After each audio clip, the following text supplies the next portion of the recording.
"Excuse me, sir. You can't go past this point without a community vehicle decal," she barked, standing dead center on the gravel road like a DIY traffic officer.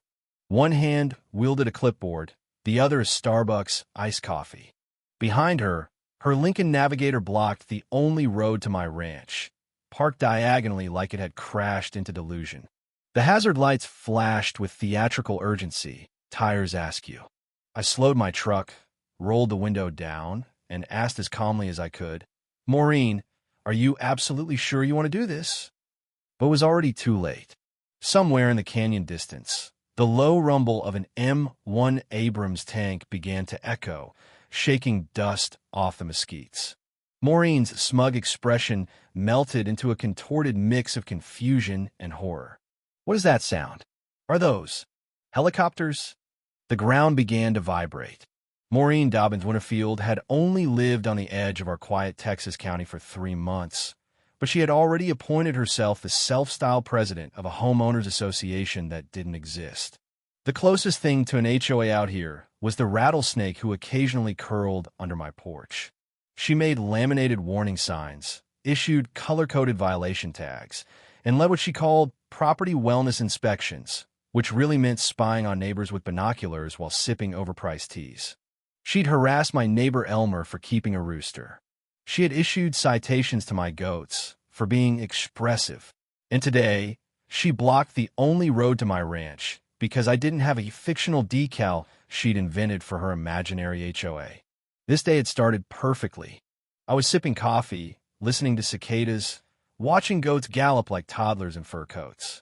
Then I got the text, "Convoy ETA 60 minutes. Be ready." It was from Major Collins. That's when I remembered.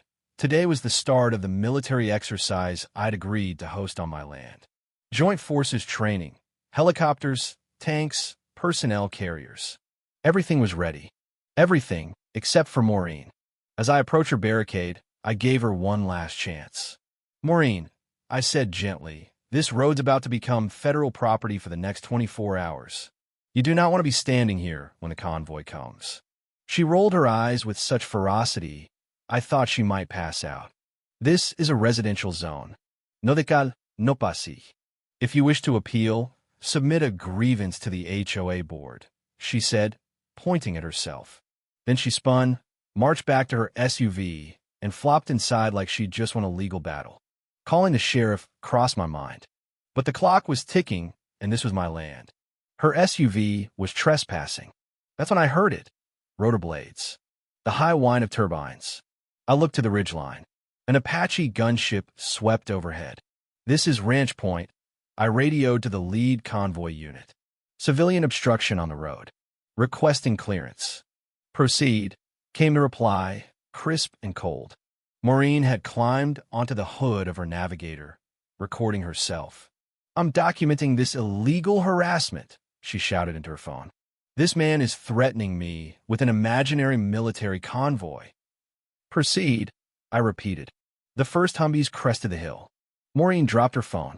Her eyes widened. Then came the tank, a 68-ton beast of steel nightmares. It purred with lethal grace. Maureen shrieked and sprinted into the brush, tripping a yucca plant, landing hard on her clipboard. The tank didn't stop. It didn't swerve. It rolled directly over the Navigator. Glass shattered. Tires burst. The SUV crumpled like a soda can under God's boot. And then the tank rolled on. Maureen was on her knees, screaming, "You'll hear from my attorney. This is a war crime." I walked over. "You okay?" She glared up at me. "That tank destroyed my property. You were warned," I said simply. She stared as the convoy rumbled through the sacred grounds of her imaginary HOA. "You'll pay for this," she muttered. "I'm sure I will," I replied. "Right after the goats pay their fine." That night, the ranch buzzed with activity. Floodlights lit up the fields. Tents popped up like mushrooms. Soldiers moved with precision. Maureen's Navigator sat half-buried, a monument to bad judgment. I briefly considered turning it into a lawn ornament. Sitting on my porch with Gandalf the goat, the one she'd accused of hostile eye contact, I chuckled. Maureen had brought suburbia to a tank fight and lost. But I knew Maureen. This wasn't the end. By sundown, her meltdown was local legend. Elmer claimed he'd heard her scream from 5 miles away. The sheriff stopped by to ask if I declared war on the suburbs. I said no. The war had come to me. Next morning, Maureen returned to the wreckage, dressed in black like she was mourning her SUV. She measured, muttered, and jotted notes on a legal pad. Later, she marched up to my porch. "I've documented everything," she said, trembling. "Photographic evidence. Timestamps. And I've contacted the county HOA Board of Appeals." "There is no county HOA board," I replied. "There will be," she hissed. "You parked illegally on private land during a scheduled federal operation," I said. "Your SUV was collateral damage. You should have warned me. Signs, cones, permits."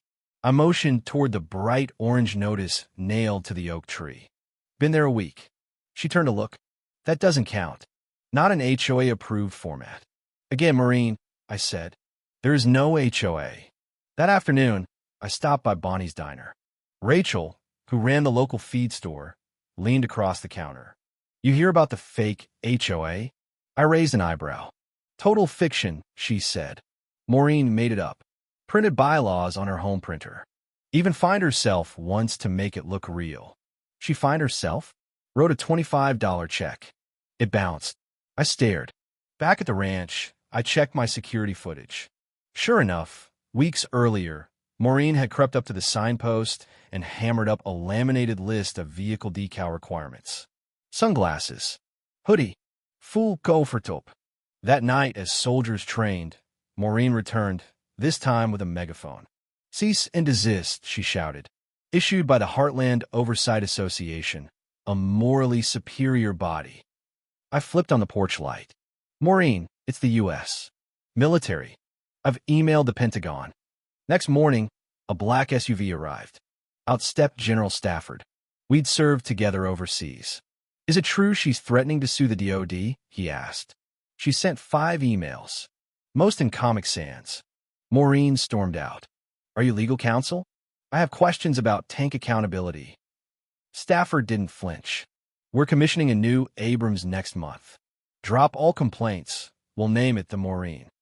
Pink with leopard spots. Horn that plays a disapproving sigh." Maureen blinked. "I want final say on the font." "Deal," he said. Of course, it was a mock tank, used for PR stunts. But bought peace. For now. Until Maureen rebranded. A banner appeared on her porch. Heartland Oversight Association, serving Greater Tri-County. There was a website, Montberchiptière, a community digest. She sent out real bills. I got one, $1.75 for an unregistered structure, complete with drone photos of my barn. Gandalf pooped on it. Maureen recruited neighbors. She wore a badge, sold compliance kits, hosted community court under a tent. I showed up with Gandalf dressed as a judge. "This is my legal counsel," I said. She turned pale, then red, then pale again. The crowd laughed. Gandalf knocked over fake citations and pooped on the gavel. Court adjourned. Maddie, my niece, and Maureen's web developer, leaked internal emails. Karen referred to members as walking wallets. The site was hacked by teenagers. Memes of tanks crushing SUVs replaced everything. Then the IRS came calling.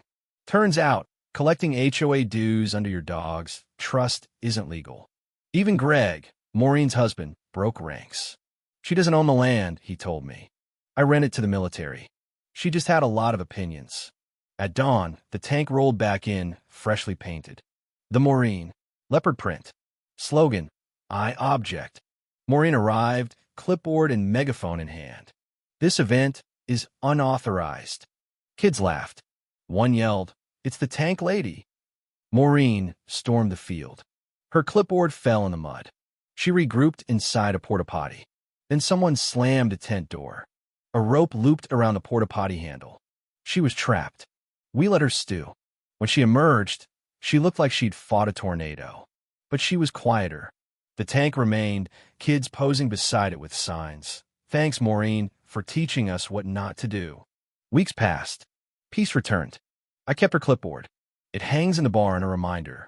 You can't stop chaos from knocking. but you sure as hell don't have to invite it in.